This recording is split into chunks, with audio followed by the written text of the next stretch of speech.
Happy Homebrew Wednesday, folks. Ryan here. How you doing?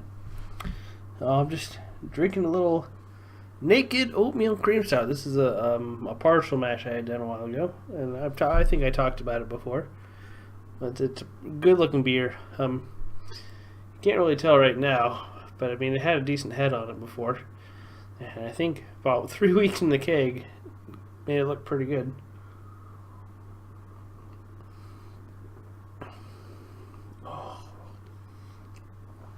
Man, that's a good stout. Naked oatmeal cream stout. Another one of those kits the homebrew shop put together for me. Oh, I got some good news and I got some bad news. And I can't remember. Did I talk about this last week? This didn't happen a week ago, did it? No, I think this did happen right last week. You know, time flies. It's always hard to remember some of this stuff, especially what happened in the last Homebrew Wednesday. Last Thursday, I got my Tricycle clone bottled. I know a lot of you probably don't know what the Tricycle is. My favorite brew pub in town here. And yeah, you can figure out where I live by looking at this probably, but Single Speed Brewing. They make great beer.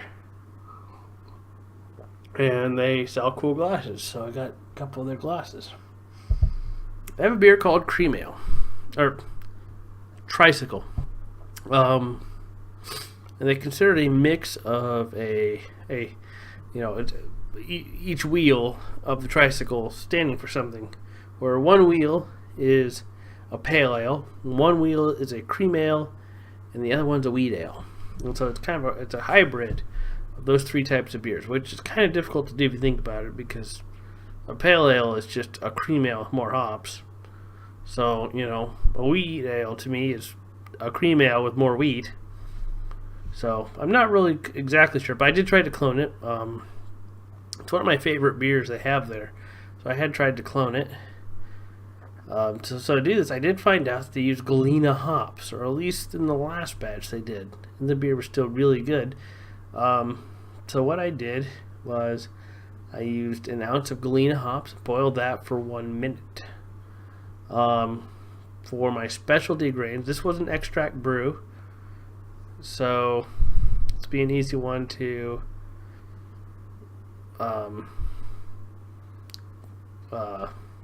do.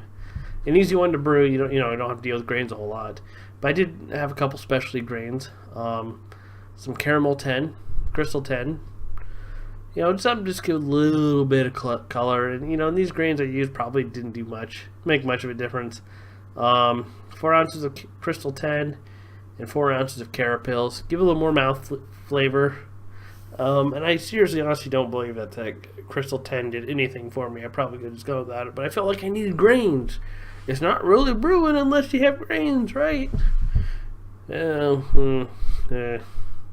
Whatever. So, got that, and I got 1 can, which is equal to 3.3 pounds of Golden Light liquid malt extract, so a can of liquid extract, and a can of another 3.3 pounds of wheat liquid malt extract. So that's where I get the wheat beer from. And at the last minute, well, I guess I should say the last 5 minutes, I decided to throw some Cascade hops in there. Pretty good hop. Threw right there at the 5 minute mark. I had whole leaf hops, so they're over a year old. Thought maybe I'd try to use them up, so I just kind of threw them in, see what happened. I never used whole leaf hops before. That's interesting. But anyway, so I bottled it up Thursday. Didn't get any in the fridge tonight. Still would have been young, but I like trying them after about a week. But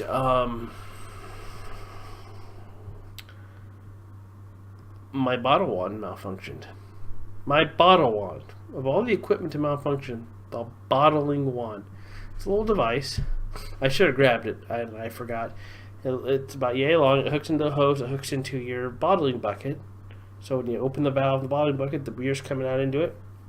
And it has a little spring loaded valve on it. So when you push it down to the bottom of the bottle, the valve opens up and lets the beer in.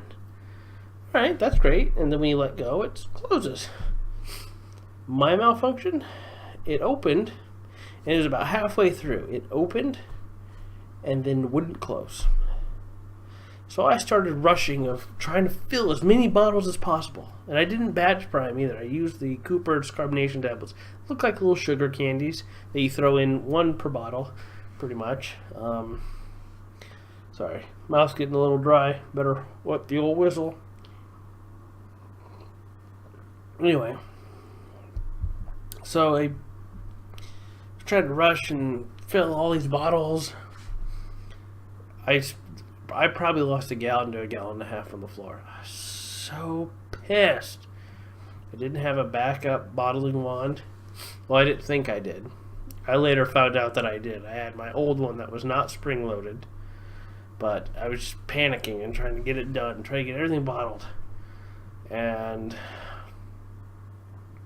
yeah, I lost a lot of beer. Still got a decent amount. The beer tasted okay. I did try some. You know, it was warm and flat, so it's not going to be as good as once it's carbonated. But I did try some. Tasted okay. So I did put a couple bottles in the fridge tonight, so it should be a little carbonated. It should be drinkable by now. Probably will need another week at least. Usually, you know, most beers they need about 2 weeks. So after that little issue, last weekend I went to the brew shop and bought 2 new bottles. I threw the other one away. It ended up a piece of plastic on the end had shaved off or something, and it had blocked the valve open. Not gonna deal with it. Threw it away. Went and bought 2 more bottling ones. So I have a real backup and a new one. So, you know, that's one of those things you should replace every once in a while anyway, just because of all that beer going in there. My siphoning hose I use, I need to get replaced soon because it's changing colors. And, you know, it's one of those things you should replace at least once a year. And there's a big argument on, oh, you should do it every 6 months, or you should do it at least every 18 months. It's really hard to,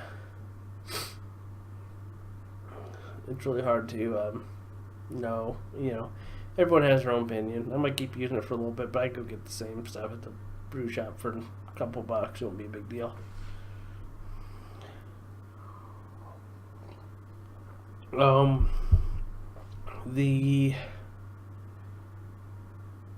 I brewed up the coffee porter this weekend. Did that Saturday night. Went well. It was kind of a weird brew to brew though, because in the last 5 minutes you dump ground coffee into about 4.5 ounces, which for ground coffee it's a decent amount of coffee. You just pour it right into the boil. A lot of times I've seen where recipes have said cold brew the coffee or even hot brew. You know, if you cold brew, I guess you get a lot less of the acid, I guess. But you brew it and you pour it into secondary. So the secondary fermenter vessel, and then rack your beer on top of it.